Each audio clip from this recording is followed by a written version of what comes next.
Je suis content de voir Ségolène Royal parce que je pense qu'elle va nous proposer des idées concrètes, on va pouvoir discuter, c'est ça surtout qui importe. Et puis c'est la seule qu'on voit aujourd'hui, on voit Madame Royal qui vient chez nous, mais on n'a pas vu tant d'autres candidats.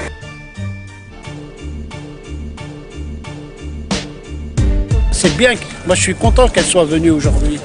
J'habite Clichy-sous-Bois, mais qu'est-ce qu'habiter Clichy-sous-Bois? C'est pas la fin du monde, il y a pire que Clichy-sous-Bois. Mais malheureusement, on n'en parle pas assez. Quand il vient là, ça nous satisfait. Tout à fait. C'est déjà pas mal. Tout à fait.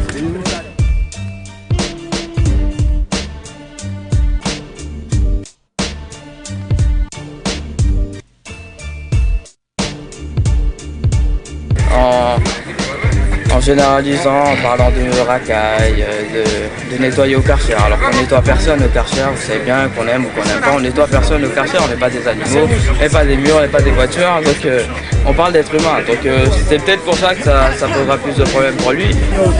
Lui, comme disait tout à l'heure Mohamed, il a une double casquette, donc soit il vient en tant que candidat, soit il vient en tant que ministre de l'Intérieur, et donc ça on peut pas. Ce qui s'est passé l'année dernière, ça nous a encore resté dans la tête, quoi, dans le cœur aussi. Voilà, on ne peut pas oublier ça comme ça, du jour au lendemain. Démentir les faits comme ça, c'est pas normal. Alors qu'on a toutes les preuves, on a tout. Quand tu dis que les policiers ne les ont pas poursuivis physiquement, par exemple, alors que le jeune homme qui est sorti du coma, à ce moment-là, lui, il était là, il a pu se permettre de dire la vérité. Alors que lui défend les policiers parce qu'il est en tant que ministre de l'Intérieur et tout ça. Donc, ça, c'est pas acceptable, je suis désolée.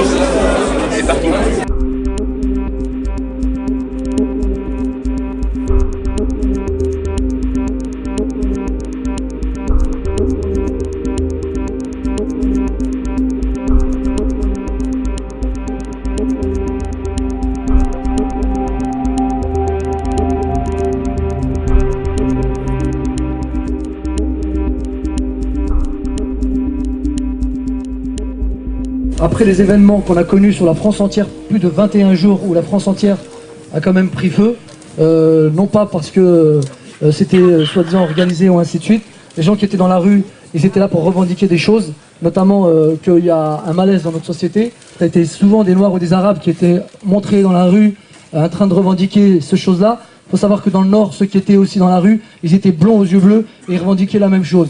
Le collectif Assez le Feu, quand il s'est créé, il avait entendu le malaise des quartiers et des banlieues.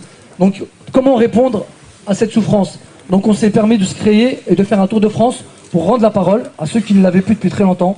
5e ou 4e pays au monde le plus riche, c'est pas normal qu'on s'endette pour manger. C'est pas normal aujourd'hui qu'on se retrouve dans des 20 mètres carrés. C'est pas normal aujourd'hui qu'on se retrouve dans des ghettos. C'est pas normal qu'aujourd'hui on finit par créer. C'est pas normal aujourd'hui qu'on finit par créer du communautarisme, parce que c'est pas nous qui voulons créer ce communautarisme. C'est aujourd'hui, c'est une politique qui a été menée, qui fait en sorte. On n'est pas pour ça, on est pour une mixité sociale totale. Il n'y a pas de raison. Nous, on est capable aujourd'hui de s'insérer. On est pratiquement la quatrième génération. Faut pas oublier, on est français, donc on arrête de nous dire issu d'eux ou ainsi de suite.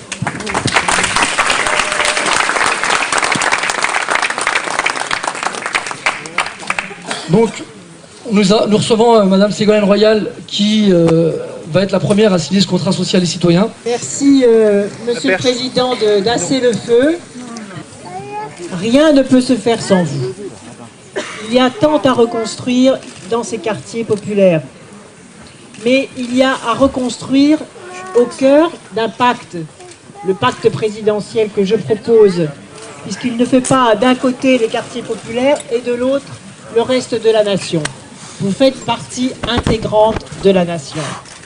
Et je veux dire, ici, parce que je l'ai souvent dit, mais je le répète, je ne veux plus entendre parler de première, de deuxième, de troisième génération, lorsqu'il s'agit en particulier de jeunes qui sont français, et dont souvent les parents ou les grands-parents ont donné leur énergie, leur temps, non seulement à la liberté de la France, mais aussi à la construction de la France, notamment lorsqu'ils sont venus ici travailler.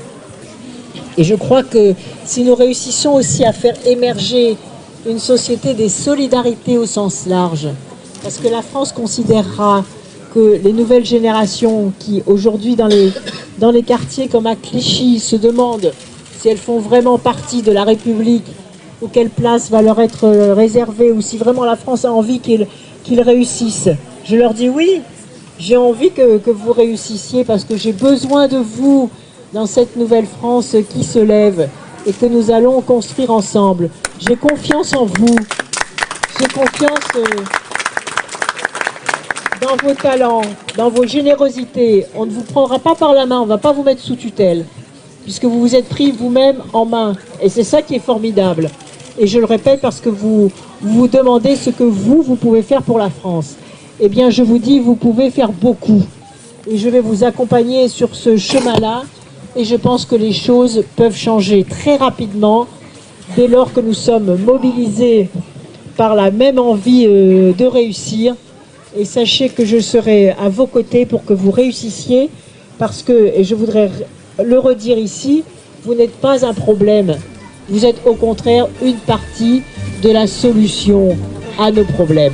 Alors bravo et avançons.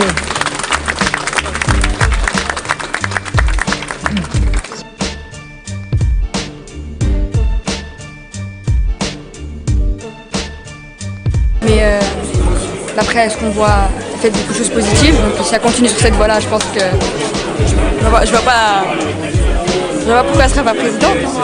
Je suis une femme au pouvoir, pourquoi pas.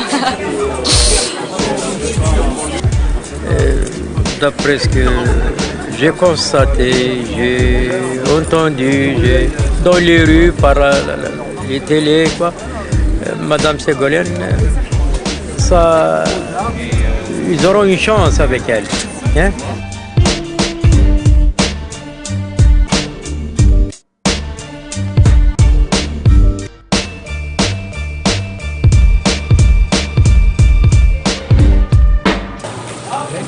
Ouais, rien que le fait qu'elle se déplace, qu'elle parle aux gens, déjà elle a pris un bon point par rapport à ça. Et elle n'est pas agressive comme Nicolas Sarkozy, parce que M. Sarkozy change beaucoup de vie. Un coup il est gentil, un coup il est méchant, un coup il est gentil, un coup il est méchant, un coup il est de droite, un coup il est de gauche. On ne sait plus vraiment ce qu'il veut faire. Il est un peu dispersé, donc je veux lui dire qu'il faut qu'il reste dans sa ligne droite, qu'il ne fasse pas ça et qu'il soit un peu plus honnête envers les gens. C'est tout. Et seulement je ne voterai pas pour lui, c'est tout.